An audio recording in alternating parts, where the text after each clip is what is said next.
ఒకవేళ కాళేశ్వరం కూలిపోయింది అని ఏమైనా ఎవిడెన్స్ పట్టుకొచ్చి అసెంబ్లీలో అంటే ఎండగట్టే ప్రయత్నం చేద్దామని అది కూడా ఆప్షన్ లేదు.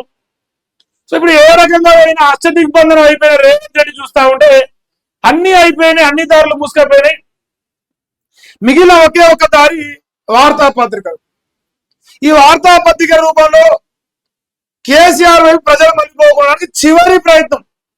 చచ్చిపోయే ముందర చివరి కోరిక కడతారు, ఉరిశిక్ష చేసుకొని కడతారు చూసిరా, అట్లా ఉరిశిక్ష చేసుకొని చివరి కోరిక అన్నట్టు కాళేశ్వరం అనే గండం రేవంత్ రెడ్డికి చివరి ప్రయత్నంలో రేపు పొద్దుగాల వార్తలు వస్తాయి.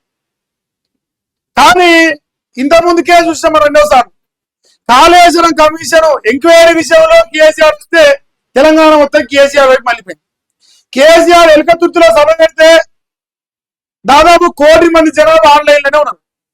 సో ఇంత పెద్ద ఎత్తున రేవంత్ రెడ్డికి ఎక్కడ కేసీఆర్ వైపు ప్రజలు మళ్ళీపోతున్న భయంతో ప్రతిరోజు కాళేశ్వరం జపం చేసి 20 నెలకెళ్ళి అయితే బూతులు లేదంటే కూతలు, ఈ రెండు తప్ప ఇంకా వేరే ఆలోచన లేకుండా బతికింది.